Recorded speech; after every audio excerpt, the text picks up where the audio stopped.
ଏଥିରେ କହିଲାନି କଥାଟା ଚାଲୁ ନା କଥାଟା ଅଲଗା ଶୁଣେ ଅନମ୍ୟୁଟ୍ ଅଛନ୍ତି ମୁଁ କହିଦେବି ଟିକେ ଲେଟ୍ ହବ ନା ନା ହେଇଯିବ। କହିଦେଉଛି ଟିକେ କଥାଟା ଷ୍ଟାର୍ଟ କରିବି। ଏବେ ଆପଣଙ୍କର ଇଏଟା କରିଦଉଛି।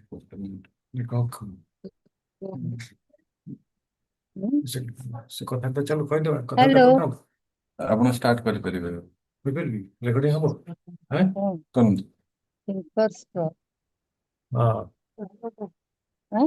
ଟିକେ हेलो। ହଁ Start ନା କରନ୍ତୁ। ନା ୱିଲ୍ ଷ୍ଟାର୍ଟ You should हाँ? start. ହଁ स्टार्ट। हाँ, ସମସ୍ତଙ୍କୁ କହିଦିଅନ୍ତୁ ମ୍ୟୁଟ୍ କରିଦେବେ ତାଙ୍କର, तो देखते हैं। ତାହେଲେ ହଁ ସେ ତାଙ୍କର କ୍ରସ୍ କନଭରସେସନ ଶୁଣାଯିବନି ହେଲା। तो वॉल्यूम देख ହଁ कर लो। वॉल्यूम तो जीरो कर दो। ହଁ ୱିଲ୍ ଷ୍ଟାର୍ଟ ହଁ ସମସ୍ତେ ଟିକେ ସମସ୍ତେ ମ୍ୟୁଟ୍ କରିଦିଅନ୍ତୁ। ହଁ ତାହେଲେ କିଛି ଆଉ କ୍ରସ୍ ସାଉଣ୍ଡ ଆସିବନି। ହଁ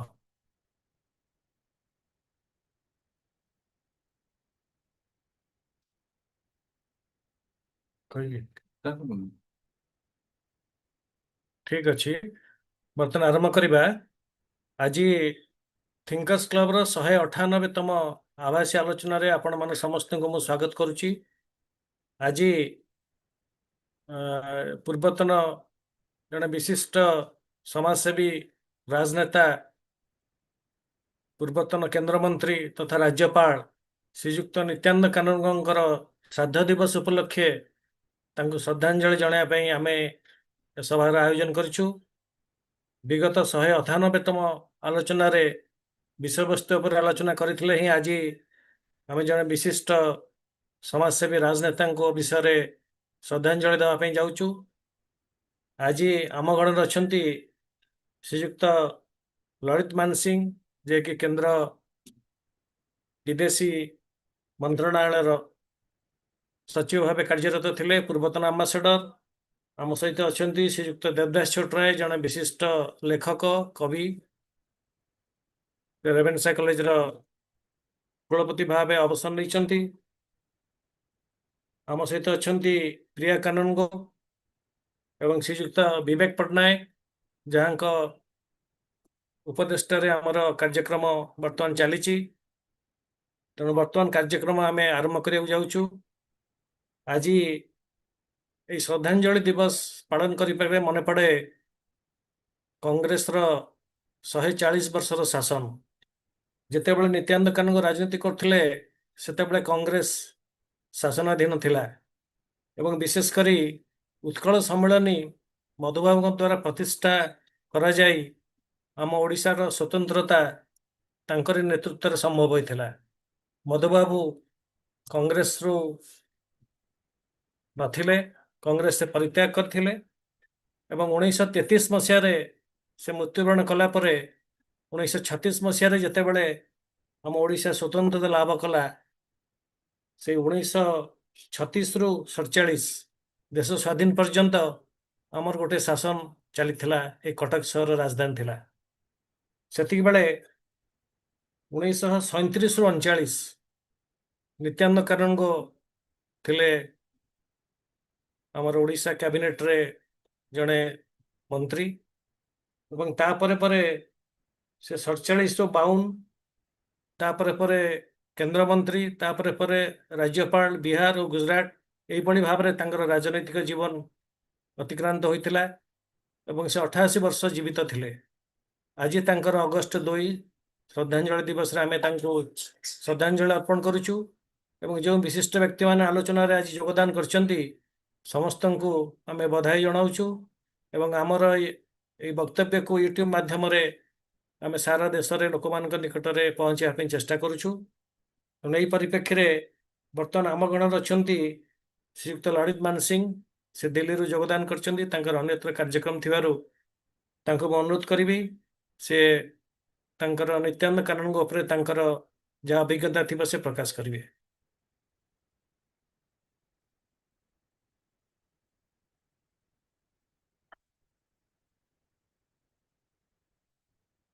ଲଳିତ ମାନସିଂହ ସାର୍ କୁହନ୍ତୁ। हाँ हाँ, thank you. First of all, let me thank the Thinkers Club, to Barda Babu, to Vivek Patnaik, and to Priya Kanungo for giving this opportunity to pay tribute to someone I think was a great luminary from Odisha. Now, Odisha has produced many outstanding sons and daughters. Some personalities are permanently embedded in our mind, like Fakir Mohan Senapati, Madhusudan Das, Gopabandhu Das. Others are remembered, sometimes forgotten. But what puzzled me was there was so little written about Sri Nityanand Kanungo. And I wanted to find out why. Because I chose a subtitle for my presentation today. And upon Suni Parchandina, Barda Babu, I can't- Yes, you're audible. You're Okay. audible. I chose a subtitle for my presentation today, and the subtitle is Nityanand Kanungo, the best chief minister Odisha never had. So let me explain why I think so. Because actually, so little is written about him that I had difficulty in finding out many of the details of his life. I'm so glad there are some of you, many of you who know so much more about it.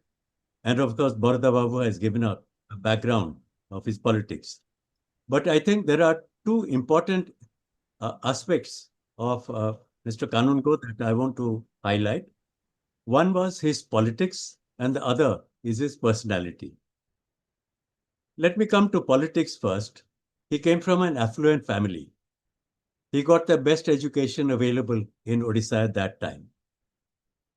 And as a young man, he was a voracious reader. He was inspired by Swami Vivekananda, Bankim Chatterjee, and he was carefully observing the state of the upsurge going on in the country against British rule. But I think he hadn't made up his mind to be in politics, because I don't think that was his first choice. What made him jump into the fray was Gandhiji. When Gandhiji started his salt satyagraha, and the whole country was galvanized against British rule in India, that's the time I think Nityanand Kanungo decided to jump into politics. Now, politics came easily to him, I think. Why? Because in the country's early generation, the first generation of political leaders in Odisha, he knew almost all of them, and I suspect he was related to half of them. I'm told that he was related to Madhusudan Das. Okay, that is credible. But I also know that he was related to Gopabandhu Das. That was by marriage. He knew all the women leaders of that time. He knew Rama Devi, Sarala Devi, and he knew all the emerging leaders of Odisha, Mahta and Navakrishna Chaudhary. Now, the starting point of his political career was the 1937 elections. It was there that the first time an elected government took charge of Odisha, the truncated Odisha that was first formed under Biswanath Das. And there were two ministers in his cabinet, Nityanand Kanungo and Bodhram Dubey. Bodhram Dubey from Sambalpur sort of faded away from politics. So did, I think, Mr. Biswanath Das. Time and again he emerged, but basically he spent about 2 years being Chief Minister of Odisha. And then in 1937, his government fell. And, in 39.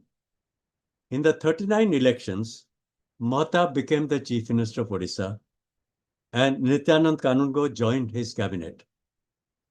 That was a continuation of an earlier start that he had under Biswanath Das. My civil servant colleagues will know what we mean when we say which batch. Nityanand Kanungo was in the first batch of 1937, the first group of elected leaders from Odisha. So I rate his seniority from that day, and in that sense, he is probably one of the senior-most leaders Odisha ever had. Now, the government resigned in 1939, and most of the leaders were put in jail.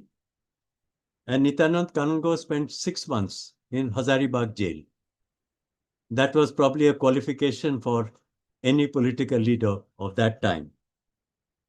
But now he was in serious politics. The next elections were held in 1946, and Nityanand Kanungo joined the government of Harikrishna Mohta. And he remained a minister. Even after Mohta was called to the center and a new government was formed under Navakrishna Chaudhary, Nityanand Kanungo continued as a minister. And I think that his experience as a minister from 1937 onwards was probably one of his unique qualities. For politics doesn't lead to longevity, but his longevity was immense in politics. From 1946 to 54, he had 18 years of experience as a minister, and he handled a variety of portfolios like agriculture and industry. After so much of experience, this was the question that haunted me. Why was Nityanand Kanungo never made the Chief Minister of Odisha? Now, possibly the answer is he was not ambitious enough. I don't know enough. Certainly, he was not in politics for the usual reasons. He was not there for money. He was not there for power. He was not there for influence.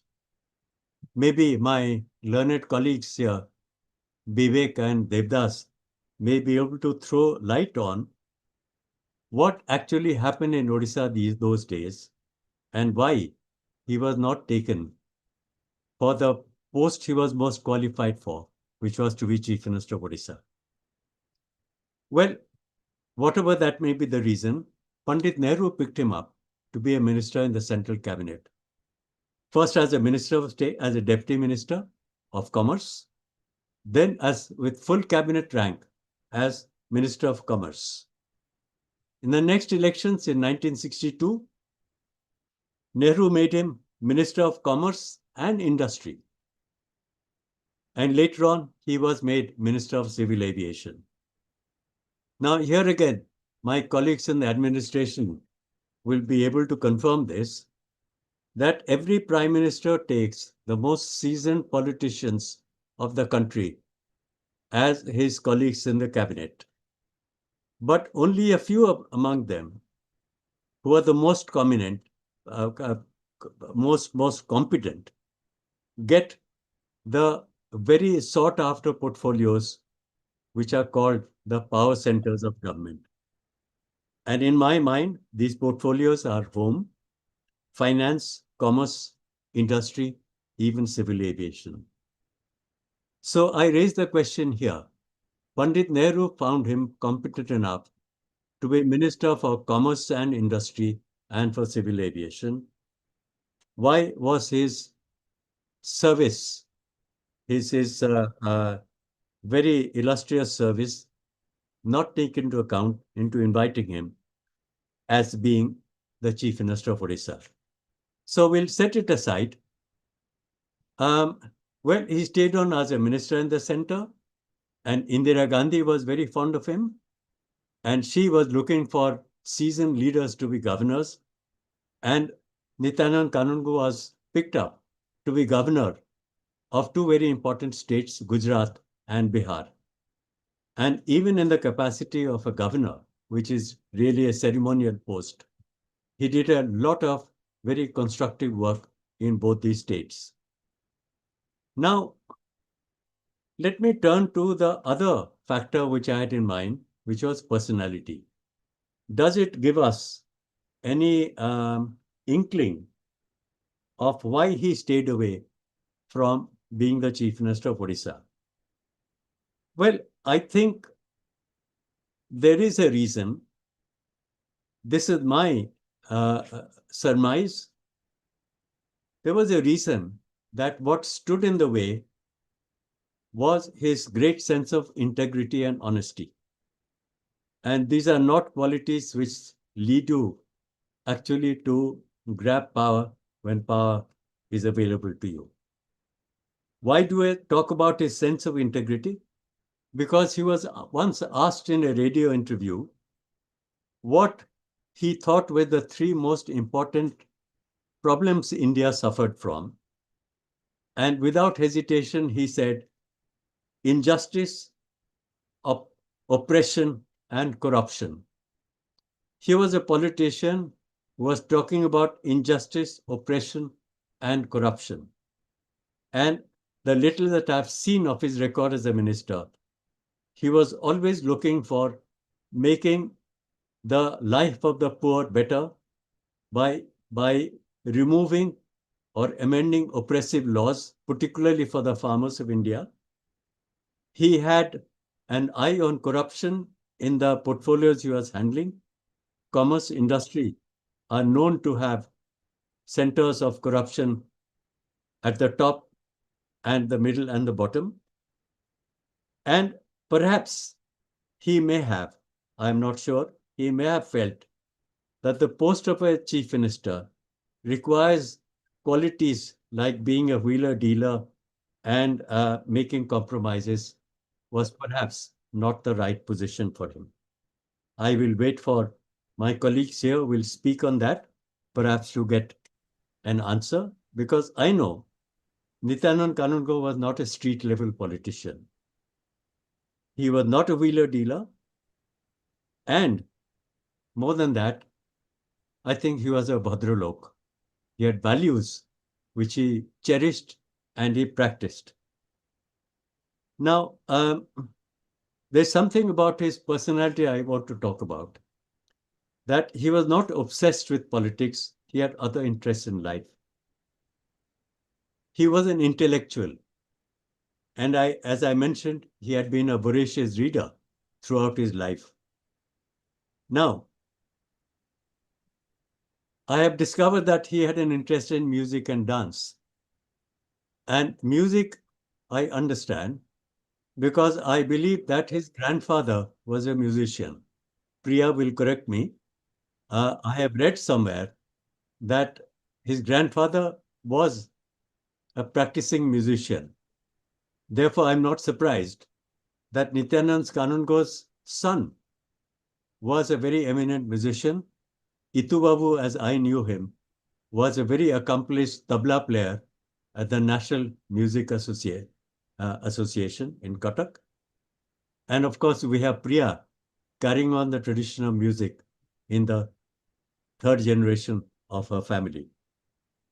Now, music and dance were his interest, and he knew personally the top musicians and dancers and the performing artists of the country.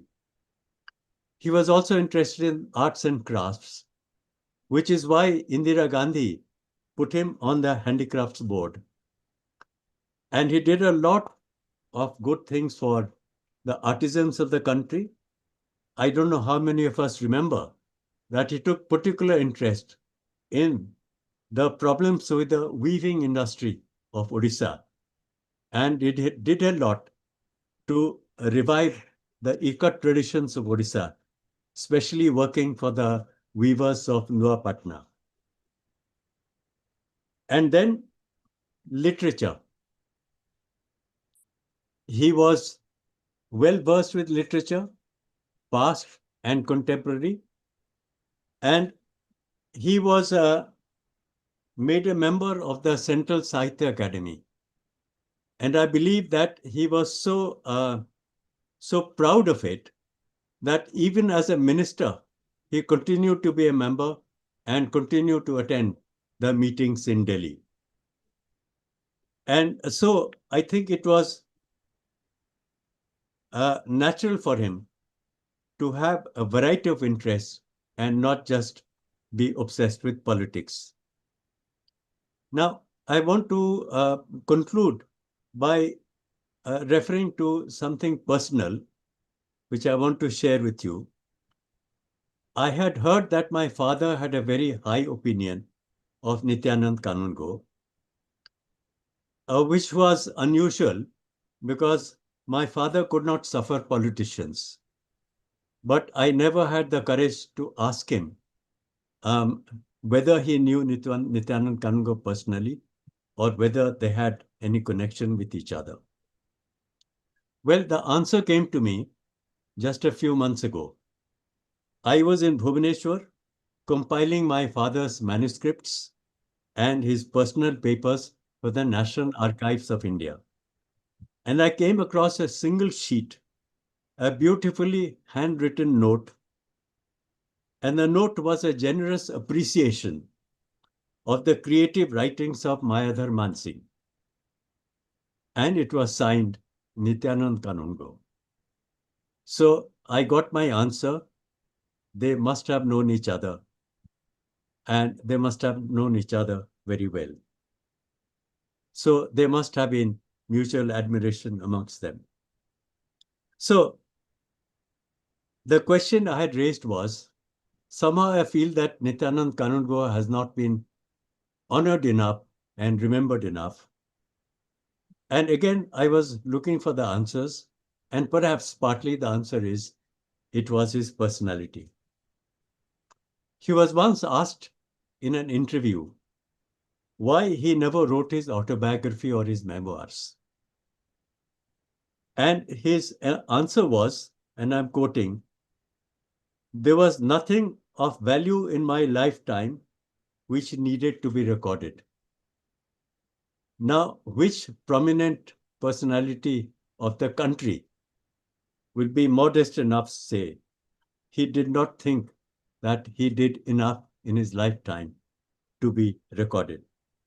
Only an extraordinary man, only a great soul can be so modest with his achievements.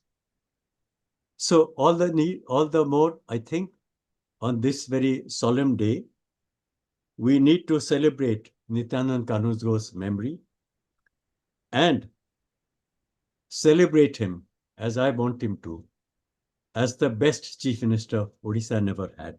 Thank you. Thank you, sir. ଆଜି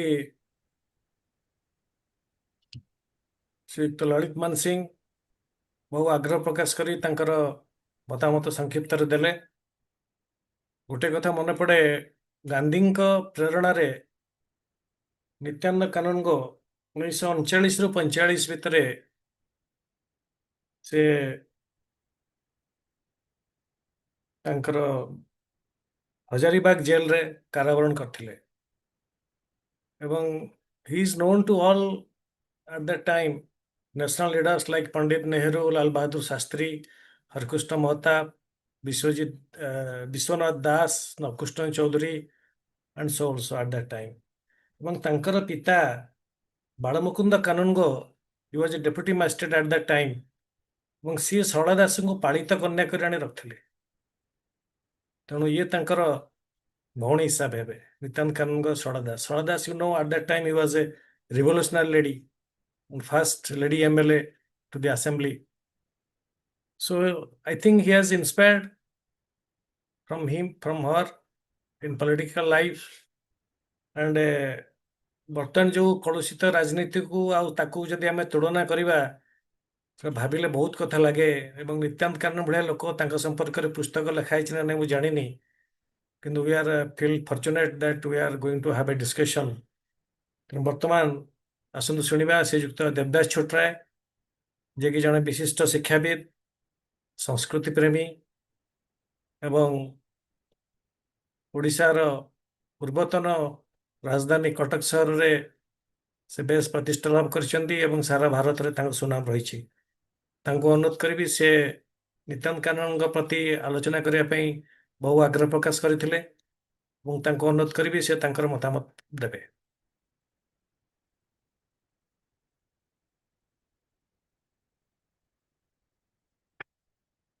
sir କୁହନ୍ତୁ।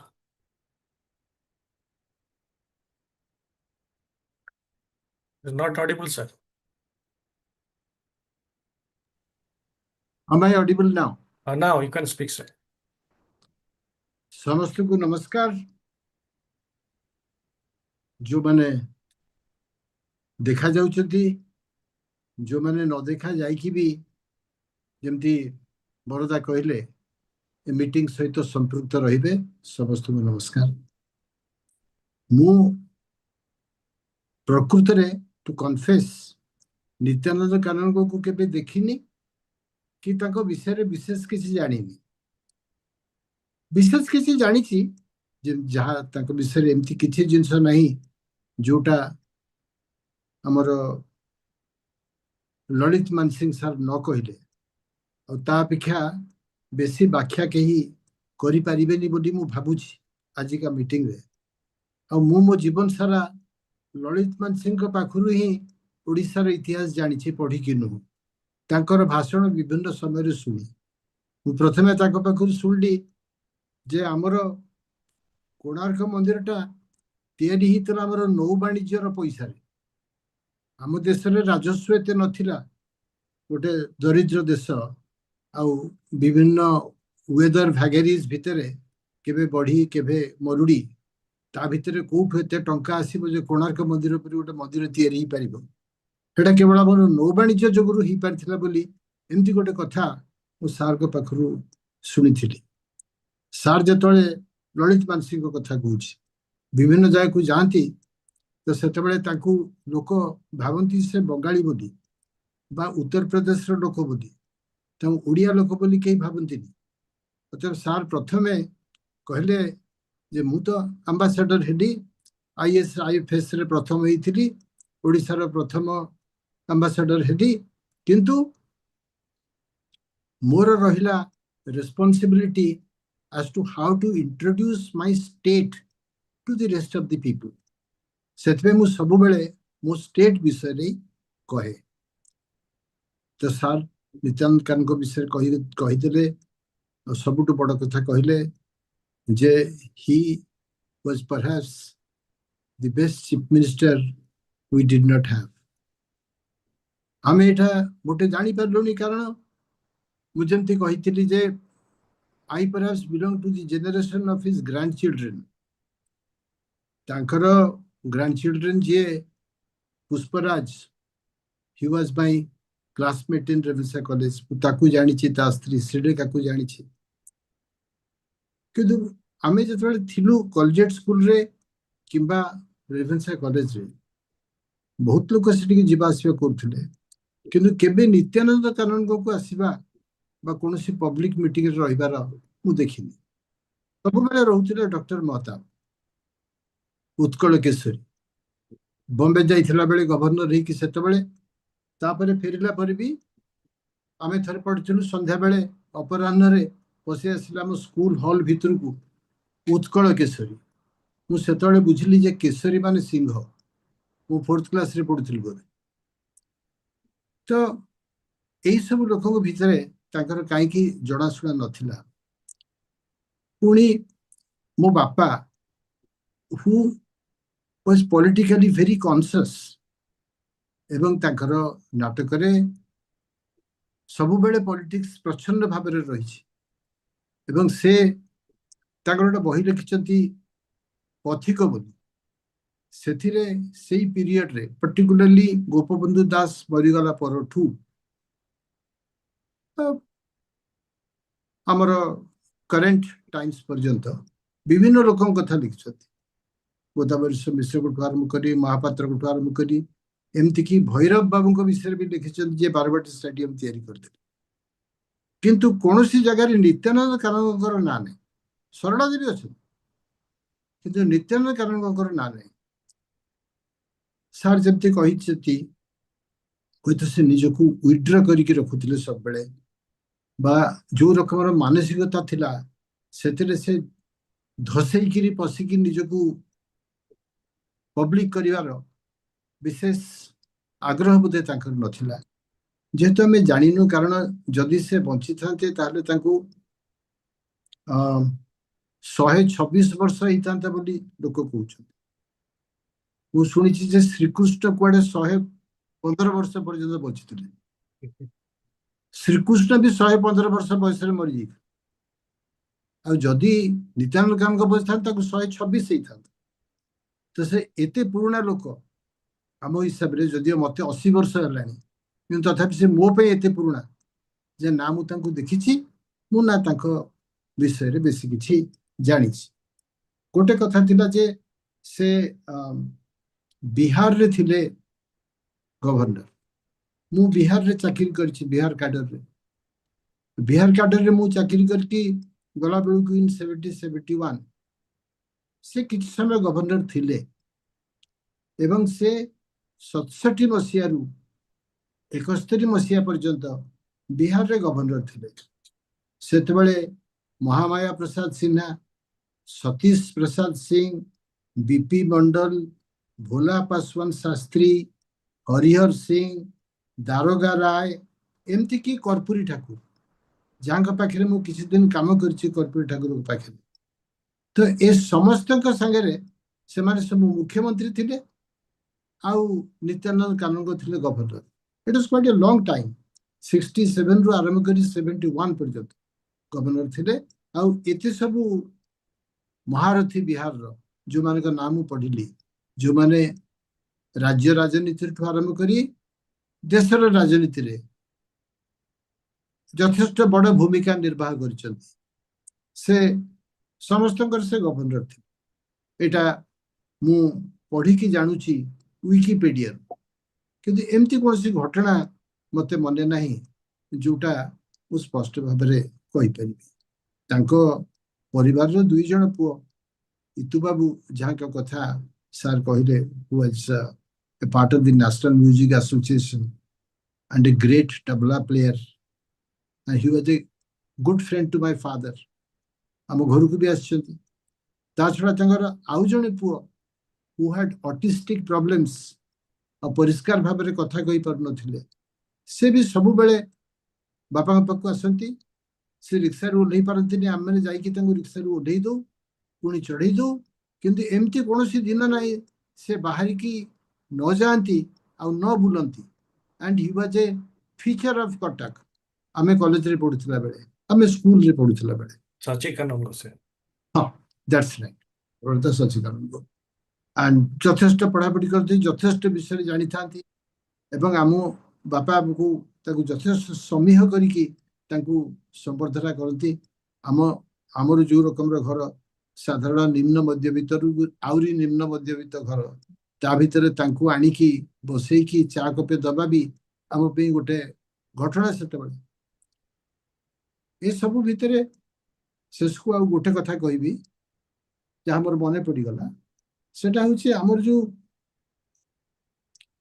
ଖଣ୍ଡଗିରିରେ ଯୋଉ ହେଇଛି ସ୍ତୂପ, ସେ ଧଉଳି ସ୍ତୂପଟା। ହଁ, ସେ ଧଉଳି ସ୍ତୂପ, ସ୍ତୂପ। ହଁ ଧଉଳି ସ୍ତୂପଟା କରିଛନ୍ତି ସେ ଆମର ଗୋପାର ବାପା, ଆମର ଆମର ଉପେନ୍ଦ୍ର ମହାରଥୀ। ଉପେନ୍ଦ୍ର ମହାରଥୀ ସାର୍, ଉପେନ୍ଦ୍ର ମହାରଥୀ କରିଥିଲେ। ଉପେନ୍ଦ୍ର ମହାରଥୀ, ଆରେ ଯୋଉମାନେ ଆମର ସେତେବେଳେ ମୋ ମନେ ଅଛି ବାପାଙ୍କର ଗୋଟେ ଭରସା ପ୍ଲେ ଅଛି ସାର୍। ସେ ଭରସା ପ୍ଲେର ନାୟକ ହଉଛି ଜଣେ ପେଣ୍ଟର, ଭରସା ପ୍ଲେରେ। ଆଉ ସେ କହୁଛି ଓଡିଶାର ଦୁର୍ଗତି କଣ ଚିତ୍ରକର ମାନଙ୍କର। ସେ କହୁଛନ୍ତି ବିପିନ ଚୌଧୁରୀ ଚାଲିଗଲେ, ମୁକ ବଧିର ବିଦ୍ୟାଳୟ ଗଲେ, ନିବେଦିତା ଅଛି ତାଙ୍କ ଝିଅ ଆମ ସାଙ୍ଗରେ, ଆଉ ତାଙ୍କ ବିଷୟରେ ଭରସା ବହିରେ ଲେଖା ହେଇଛି। ଉପେନ୍ଦ୍ର ମହାରଥୀ ବିଷୟରେ ବି ଲେଖା ହେଇଛି। ସେ ଓଡିଶାରେ ରହିଲେନି, ଛାଡିଦେଲେ, ଦରଭଙ୍ଗା ମହାରାଜ ତାଙ୍କୁ ପଢେଇଲେ ଇତ୍ୟାଦି କରିକି ସେ ରହିଲେ। ସେ ଜାପାନୀ ହେଇଗଲେ, ବୁଦ୍ଧ ଭିକ୍ଷୁ ହେଇଗଲେ। ମୁଁ ତାଙ୍କୁ ବହୁତ ଭଲ କି ଜାଣିଛି, କାରଣ ମୁଁ ରହୁଥିଲି ସେଠି ପାଟନାରେ। ମୁଁ ଯେତେବେଳେ କାମ କରୁଥିଲି ଏଡିଏମ ପାଟନା ଥିଲି, ବଢି ଆସିଲା ଇତ୍ୟାଦି କଲା, ସେ ସେଇଠି ଆମ ଘର ପାଖରେ ଥାନ୍ତି। ଆମେ ତାଙ୍କୁ ମଉସା ବୋଲି ଡାକୁ, ତାଙ୍କ ଝିଅ ଆମକୁ ଭାଇ ବୋଲି ଡାକେ। ତ ସେ ମତେ କହୁଥିଲେ ଯେ ଯେତେବେଳେ ସେ ଏଇ ସ୍ତୂପ କଲେ ଧଉଳିରେ, ତାଙ୍କ ଯୋଉ ଯିଏ ସ୍ତୂପ କରୁଥିଲେ ସେ ଜାପାନୀ ମଙ୍କ ଜଣେ, ସେ 100ଟା ସ୍ତୂପ ସାରା ପୃଥିବୀରେ କରୁଥିଲେ। କେତେଟା ହେଲା କହିପାରିବିନି, କିନ୍ତୁ ତା ଭିତରୁ ଧଉଳି ଗୋଟେ, ରାଜଗିର ବି ଗୋଟେ। ରାଜଗିର ବି ସେଇ ମହାରଥୀ କରିଛନ୍ତି। ଏବଂ ସେଇପରି ସେ ଧଉଳିରେ ସ୍ତୂପ କରିଥିଲେ ଆଉ ସେ ବହୁତ ଭାବରେ କହୁଥିଲେ ଯେ ସରକାରଙ୍କ ପାଖରୁ କିଛି ପାଇପାରୁନାହାନ୍ତି ସୁବିଧା, କେହି ତାଙ୍କୁ ସାହାଯ୍ୟ କରୁନାହାନ୍ତି। ଏକମାତ୍ର ଲୋକ ଯିଏ ତାଙ୍କୁ ସାହାଯ୍ୟ କରିକି ବାରମ୍ବାର ଡାକିକି ସେ ସ୍ତୂପ ବିଷୟରେ କହୁଥିଲେ, କରିବାକୁ ପ୍ରବର୍ତ୍ତଉଥିଲେ, ସେ ହେଲେ ନିତ୍ୟାନନ୍ଦ କାନୁନଗୋ।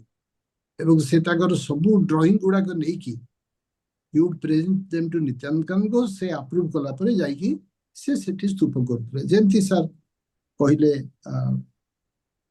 ଆମ୍ବାସାଡର ମାନସିଂ କି ତାଙ୍କର ସାହିତ୍ୟ ରୁଚି ଶିଳ୍ପ ଏସବୁ ସମ୍ପର୍କରେ ଗୋଟେ ଥିଲା ଇନକ୍ଲିନେସନ ବହୁତ କ୍ଲିୟରଲି ଥିଲା। ଏବଂ ତାର ପ୍ରମାଣ ମିଳୁଛି ଯେ ଉପେନ୍ଦ୍ର ମହାରଥୀ ବୋଲି ଜଣେ ସ୍ୱଳ୍ପ ସନ୍ତୁଷ୍ଟ ହବା ଲୋକ, ଶିଳ୍ପୀ ମାନେ ସ୍ୱଳ୍ପ ସନ୍ତୁଷ୍ଟ, କଥା କଥାକେ ରାଗି ଯାଆନ୍ତି, କିନ୍ତୁ ତାଙ୍କ ପରି ଲୋକ ସେ ଆଙ୍କର ଉଚ୍ଛ୍ୱସିତ ପ୍ରଶଂସା କରୁଥିଲେ। ମୋର ଏତିକି ମନେ ଅଛି। ଏହା କହିକି ତାଙ୍କ ସ୍ମୃତି ପ୍ରତି ନମସ୍କାର କରି ସମ୍ମାନ ଜଣାଇ ଆଉ ସମସ୍ତଙ୍କୁ ସମ୍ମାନ ଜଣେଇକି ମୁଁ ରହୁଛି। ନମସ୍କାର ସାର୍। ସାର୍ ଧନ୍ୟବାଦ ସାର୍।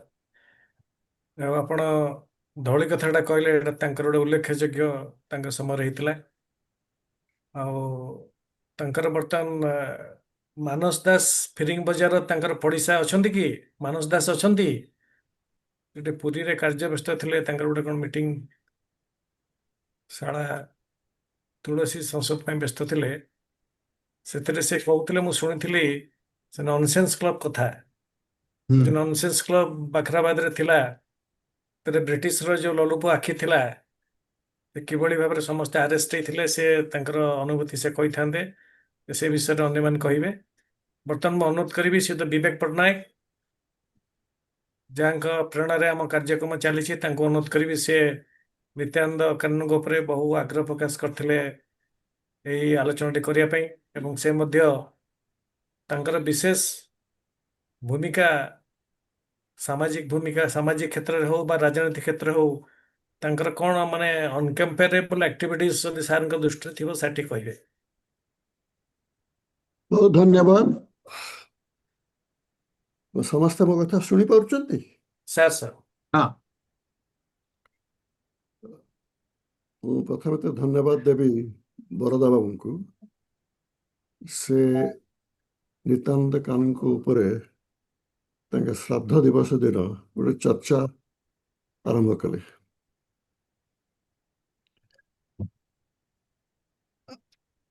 ପ୍ରଥମେ ତ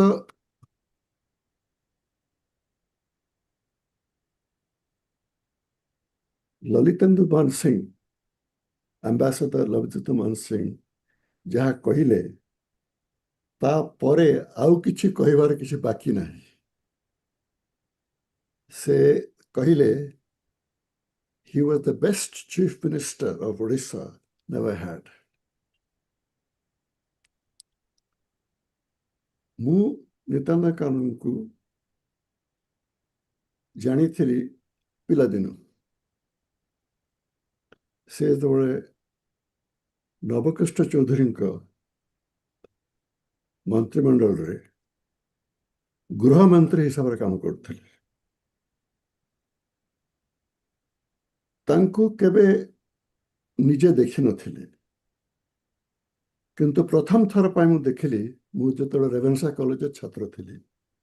ସେ ଆମର ୱେଷ୍ଟ ହଷ୍ଟେଲକୁ ଆସିଥିଲେ କୌଣସି କାରଣରୁ, ସେ ମଧ୍ୟ ଆମକୁ ସମସ୍ତଙ୍କୁ ଉଦ୍ବୋଧନ ଦେଇଥିଲେ। ତାଙ୍କ ବିଷୟରେ ମୁଁ ମୋ ବାପାଙ୍କଠୁ ଶୁଣିଥିଲି, ତାଙ୍କ ବିଷୟରେ ମୁଁ ମୋର ଅଜାଙ୍କଠୁ ବି ଶୁଣିଥିଲି।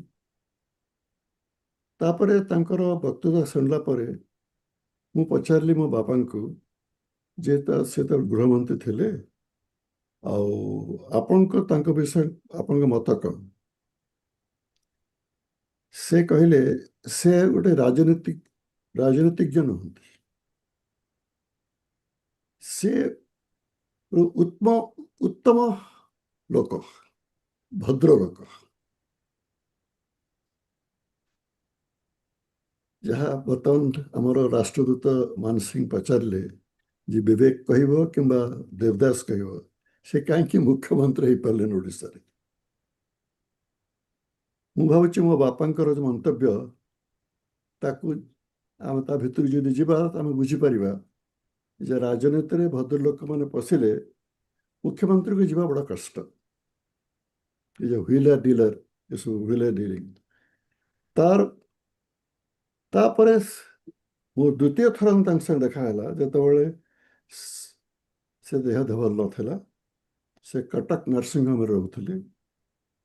ମୋ ମା ମୋତେ କହିଲେ ଯେ ତୁ ଯା ତାଙ୍କୁ ଦେଖା କରିବୁ, କାରଣ ମୋ ଅଜା ଆଉ ସେ ସମସାମୟିକ, ଆଉ ରାଜନୀତିରେ ଦି ଜଣ ଯାକ ଥିଲେ। ସିଏ କଂଗ୍ରେସ ପାର୍ଟିରେ ଥିଲେ, ମୋ ଅଜା ରିପବ୍ଲିକ ପାର୍ଟିରେ ଥିଲେ। ଆଉ ସେ ସେତେ ପର୍ଯ୍ୟନ୍ତ ନ୍ୟାୟାଳୟ ଭିତରକୁ ଯାଇନଥିଲେ। ସେ ତେଣୁକରି ତାଙ୍କୁ ଭଲ ଭାବେ ଜାଣିଥିଲେ। ମୁଁ ଗଲି ଦେଖା କଲି। ସେ ପଚାରିଲେ, ମୁଁ କହିଲି ଯେ ମୁଁ ହେଉଛି ବିବେକ ପଟ୍ଟନାୟକ, ମୋ ମା ପଠେଇଛନ୍ତି। ଓ ମୋ ମାଙ୍କର ଇଏ ଡାକ ନାଁ କହିକି ଟୁଇର ପୁଅ। ମୋତେ ବହୁତ ଭଲ ଲାଗିଲା ଯେ ସେ ମୋତେ ଚିହ୍ନି ପାରିଲେ। ତାପରେ ବହୁତ ସେତେବେଳେ ଦୁର୍ବଳ ହେଇଯାଇଥିଲେ, କିନ୍ତୁ ବହୁତ ସମୟ ମୋ ସାଙ୍ଗେ କଥାବାର୍ତ୍ତା କଲେ, କ'ଣ କରୁଛୁ। ମୁଁ ସେତେବେଳକୁ IASରେ ଜଏନ୍ କରିସାରିଥାଏ। କୋଉଠି ଥିଲୁ, କ'ଣ ଥିଲୁ। ଇଏ ହେଉଛି ଦୁଇଥର ତାଙ୍କ ସାଙ୍ଗେ ଦେଖା ହେଇଛି। ଦେବଦାସ ତ କେବେ ଦେଖିନି ତାଙ୍କର କହୁଛି, କିନ୍ତୁ ମୁଁ ତାଙ୍କ ସହ ଦେଖା ହେଇଥିଲା। ଅଳ୍ପ ସମୟ ଦୁର୍ବଳ ହେଇଥିଲେ ଯେତେବେଳେ ମୁଁ ଦେଖା କରିଥିଲି। ମୁଁ ମୋ କାର୍ଯ୍ୟକଳାପ ସମୟରେ ମୁଁ ଭାରତ ସରକାରକୁ ଗଲି, ଆଉ ଗୋଟେ ବିଭାଗରେ କାମ କଲି। ସେ ହେଉଛି ବେସାମରିକ ବିମାନ ଚଳାଚଳ ବିଭାଗ, ସିଭିଲ ଏଭିଏସନ ଡିପାର୍ଟମେଣ୍ଟ। ମୁଁ ଯୁଗ୍ମ ସଚିବ ହିସାବରେ ଗଲି। ସେଥିରେ ସେଇ ବିଭାଗରେ ସେ ମନ୍ତ୍ରୀ ଥିଲେ। 1955-56 ଏ ସମୟରେ ମନ୍ତ୍ରୀ ଥିଲେ। ତା ଆଗରୁ ଜାତୀୟକରଣ ହେଇଯାଇଥିଲା। ଜଗଜୀବନ ରାମ ଥାନ୍ତି ମନ୍ତ୍ରୀ, ତାଙ୍କ ସମୟରେ ଜାତୀୟକରଣ ହେଲା। କିନ୍ତୁ ଜାତୀୟକରଣକୁ କାର୍ଯ୍ୟକାରୀ କରିବା ପାଇଁ ନିତ୍ୟାନନ୍ଦ କାନୁନଙ୍କର ଦାୟିତ୍ୱ ଥିଲା। ମୁଁ ଯେତେବେଳେ ସେଠି ସେ ବିଭାଗ ଯୋଗଦାନ କଲି, ସେଠାକାର କର୍ମଚାରୀମାନେ ତାଙ୍କୁ ମନେ ରଖିଥିଲେ। ମାନେ ମୁଁ ପ୍ରାୟ 30 ବର୍ଷ ପରେ ମୁଁ ସେ ବିଭାଗକୁ ଯାଇଥିଲି, ପ୍ରାୟ 30 ବର୍ଷ ପରେ। କିନ୍ତୁ ସେଠିକାର କର୍ମଚାରୀ ତାଙ୍କୁ ଭଲ ଭାବେ ଜାଣିଥିଲେ। ମୋ ପାଖରେ ଯିଏ ଇଏ ସଚିବ କାମ କରୁଥିଲେ, ମାନେ ଗୃହ ସଚିବ ହିସାବରେ କାମ କରୁଥିଲେ, ସିଏ ତାଙ୍କ ପାଖରେ ମଧ୍ୟ କାମ କରୁଥିଲେ। ତେଣୁକରି ତାଙ୍କର ବିଷୟରେ ମୁଁ ତାଙ୍କ ପାଖରୁ, ମୋ ସଚିବଙ୍କ ପାଖରୁ ଜାଣିଲି। ସବୁବେଳେ କହିଲେ ସେ ବଡ଼ ଭଦ୍ରଲୋକ ଥିଲେ, ଯେଉଁଟାକି ମୋ ବାପା ମଧ୍ୟ କହିଥିଲେ ସେ ବଡ଼ ଭଦ୍ରଲୋକ ଥିଲେ। ଯାହା ରାଷ୍ଟ୍ରଦୂତ ମାନ ସିଂ କହିଲେ, ତାଙ୍କର ଖାଲି କାମ ଉପରେ ତାଙ୍କର ଦକ୍ଷତା ନଥିଲା, ଅନ୍ୟ ବିଷୟବସ୍ତୁ ଉପରେ ତାଙ୍କ ବହୁତ ଦକ୍ଷତା ଥିଲା। ସେ ମଧ୍ୟ ମୋର କର୍ମଚାରୀ ତାଙ୍କ ବିଷୟ କହିଛନ୍ତି।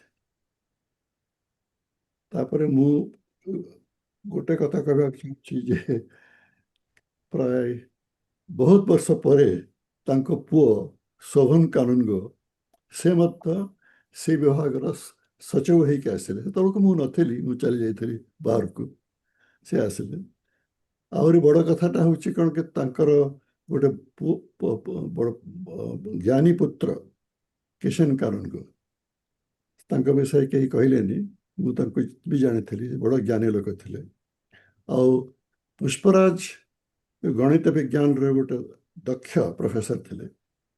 ସେ ଆଉ ଗୋଟେ କଥା ମୁଁ କହିବାକୁ ଚାହୁଁଛି, ମୁଁ ବିଶେଷ କରି ତାଙ୍କ ବ୍ୟକ୍ତିଗତ ଜୀବନୀ ସାଇନ୍ସ ଉପରେ କହୁଛି, କାରଣ ରାଷ୍ଟ୍ରଦୂତ ଲଲିତେନ୍ଦୁ ମାନ ସିଂ ସବୁ ବିଷୟ କହିସାରିଛନ୍ତି, ଆଉ ତା ଉପରେ କିଛି କହିବା ଦରକାର ନାହିଁ। ଇଏ ତାଙ୍କର ବାପା ବାଳମୁକୁନ୍ଦ କାନୁନଗୋ, ସେ ମଧ୍ୟ ଜଗନ୍ନାଥ ମନ୍ଦିରର ମାନେ ଆଡମିନିଷ୍ଟ୍ରେଟିଭ ଅଫିସର ଥିଲେ। ଶାସକ ସେ ଥିଲେ ସେ ବ୍ରିଟିଶ ସମୟରେ କଥା। ଆଉ ମୋର କହିବା କଥା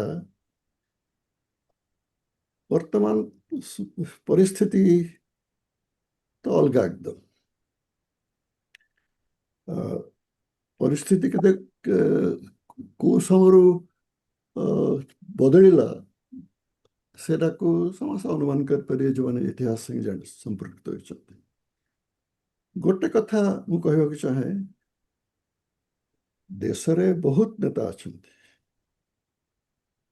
ତା ବିଷୟରେ ବେଶୀ ଯେତେବେଳେ ଯୋଉ ସରକାର ଯୋଉ ପଲିଟିକାଲ ପାର୍ଟି କ୍ଷମତାରେ ଥାନ୍ତି ତାଙ୍କ ଲୋକଙ୍କ ଉପରେ ଚର୍ଚ୍ଚା କରନ୍ତି ସମସ୍ତେ, ଯାହାଦ୍ୱାରା ବଡ଼ ବଡ଼ ଲୋକ ଯେଉଁମାନେ ବହୁତ କିଛି କର୍ତ୍ତବ୍ୟ କରିଛନ୍ତି ତାଙ୍କ ବିଷୟରେ ଲୋକମାନେ ଭୁଲି ଯାଆନ୍ତି।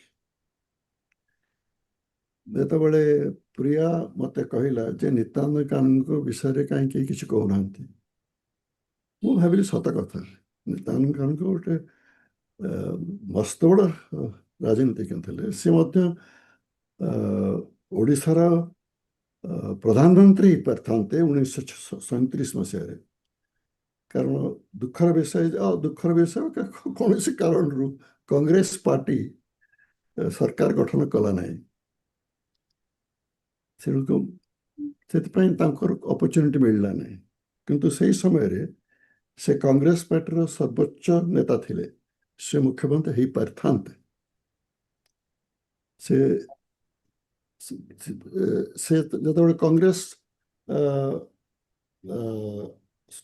ଯେତେବେଳେ ମୌକା ମିଳିଲା ସରକାର କରିବା ପାଇଁ, ସେତେବେଳେ ବିଶ୍ୱନାଥ ଦାସ ପଲିଟିକ୍ସକୁ ଫେରି ଆସିଥିଲେ। ତେଣୁ ତାଙ୍କ ମୁଖ୍ୟମନ୍ତ୍ରୀ ନା ପ୍ରଧାନମନ୍ତ୍ରୀ କରାଗଲା, ସେତେବେଳେ ପ୍ରଧାନମନ୍ତ୍ରୀ କୁହାଯାଉଥିଲା। 1935 ମସିହାରେ ଯେଉଁ ଆଇନ ଥିଲା ସେ ଅନୁସାରେ ପ୍ରଧାନମନ୍ତ୍ରୀ କୁହାଯାଉଥିଲା।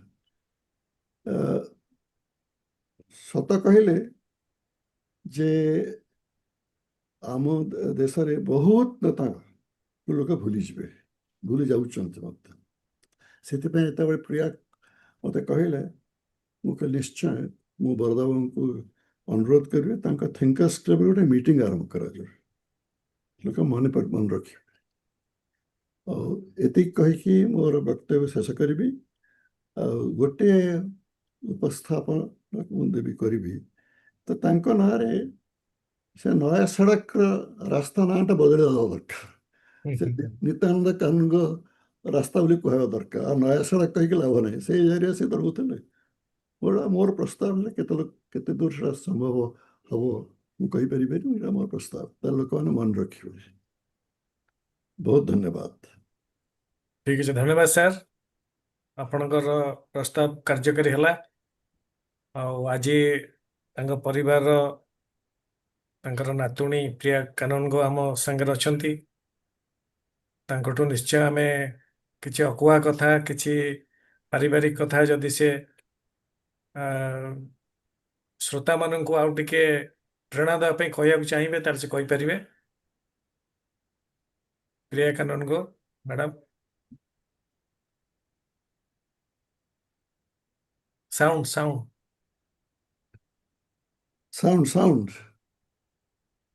Thank you, Thinkers Club, for hosting this. And ever grateful to the three speakers for throwing so much light on Nityanand Kanungo. I was fortunate to have spent time with him post his political career. And what I felt was that, unlike most politicians who thrived in the company of people, he was very happy to go into a corner and sit and read a book. He read books across all subjects. And to me, he was always a dreamer, a man with very fine taste and very refined taste, actually. And he was a person who always highlighted his failures and always downplayed his achievements. Case in point is when, he would talk talk about his young days, and I never used to do anything much. When I got into something like beekeeping, and I was some miserable failure. I got stung by failure then, you know. But suffice it to say, in 1937, he became a minister, and he lived in jail for 7 years. He also produced 7 children. And I just like to conclude by saying, he used to always tell me this line, which used to mystify me then, which is, the greatest gift to mankind is the ability to forget. I understand that today, but I'd like to say that Nityanand, Kanungo, you're not forgotten. Thank you. Thank you, thank you. Umashankar Mishra अछंती, professor Umashankar Mishra.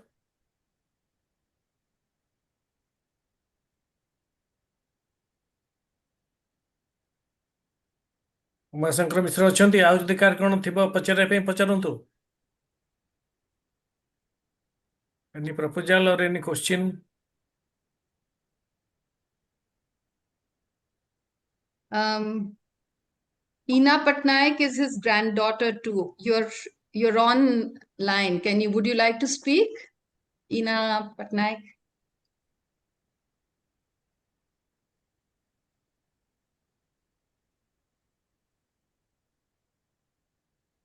I don't suppose she's going to speak. Anybody else?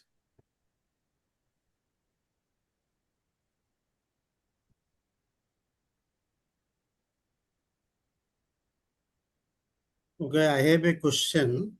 Uh-huh. I am Professor Nityanand Barik, retired professor of Ravenshaw University.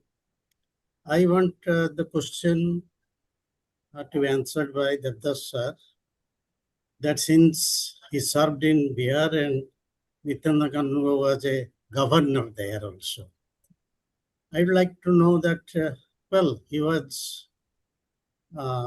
Devdas who worked with Corporate Thakur, etc., and governor was Nityanand Kanungo. So, has he heard about his working as a governor or as a chancellor within the ambit of our constitutional provisions, or he overstepped it or tried to be outsmart the chief minister, as many governors do these days, that is having direct, playing the role of like a chief minister? What was his role then?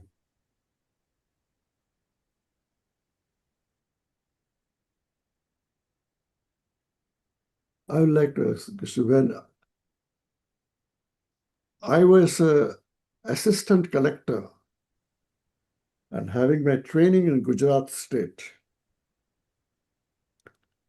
it was in the year 1967, 1 year after I completed my civil service in Missouri. He was the governor of Gujarat. I had the occasion to meet the civil servants of Gujarat cadre during that period. And I was posted at Jamnagar. I knew the district magistrate of Jamnagar personally, so also the superintendent of police. And they had spoken about the governor. He was very polished, very articulate when he had to speak. And he always remained detached from politics. And his contribution as a senior person was a tremendous strength to local government. He had a very good reputation. This is what I had personally learned in the year 1967. Well, certainly at that point of time, I couldn't have asked the question, how was he as a chancellor? But I'm sure his reputation is very high. This much I can say as governor. Thank you very much. Anybody else? Any other question? I think ଘଣ୍ଟେ ହେଇଗଲାଣି Our time is over. ଆପଣ vote Okay, sir.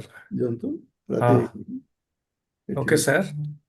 ଆଜି ଆମର thinkers କ୍ଲବର 198ତମ ଆଭାସୀ ଆଲୋଚନା ବିଶିଷ୍ଟ ସମାଜସେବୀ ଜନନେତା ନିତ୍ୟାନନ୍ଦ କାନନଙ୍କର ଶ୍ରାଦ୍ଧ ଦିବସରେ ଆମେ ଶ୍ରଦ୍ଧାଞ୍ଜଳି ଜଣାଇବାର ଯେଉଁ ଅବକାଶ ପାଇଛୁ ସେଥିପାଇଁ ଯେଉଁ ଅତିଥିମାନେ ଏଥିରେ ଯୋଗଦାନ କରି ତାଙ୍କ ସମ୍ପର୍କରେ ମନ୍ତବ୍ୟ ଦେଇଛନ୍ତି ସମସ୍ତଙ୍କୁ ଆମେ ଧନ୍ୟବାଦ ଜଣାଉଛୁ ଏବଂ ପରବର୍ତ୍ତୀ ଆଲୋଚନା ୟୁନିଫର୍ମ ସିଭିଲ କୋଡ୍ ଆସନ୍ତା 9 ତାରିଖରେ ହେବ। ୟୁନିଫର୍ମ ସିଭିଲ କୋଡ୍ରେ ଆପଣମାନେ ଯେଉଁମାନେ ଆଗ୍ରହ ପ୍ରକାଶ କରିବେ ସେମାନେ ଯୋଗଦାନ କରିପାରନ୍ତି। ଏତିକି କହି ସମସ୍ତଙ୍କୁ ନମସ୍କାର। ବିଶେଷ କରି ଆମର ୟୁଟ୍ୟୁବଟା ଡିଟେଲ କରେକ୍ସନ୍ ହେବ, ଟିକେ ପ୍ରୋବ୍ଲେମ୍ ହେଇଯାଇଥିଲା ଟେକ୍ନିକାଲ। ଆମେ ଆଉ ଥରେ ୟୁଟ୍ୟୁବ ଆପଣଙ୍କୁ ପଠାଇବୁ, ଆପଣମାନେ ୟୁଟ୍ୟୁବରେ ସମସ୍ତେ ଏହାକୁ ଦେଖିପାରିବେ। ଏତିକି କହି ସମସ୍ତଙ୍କୁ ଧନ୍ୟବାଦ, ନମସ୍କାର। ନମସ୍କାର ସାର୍।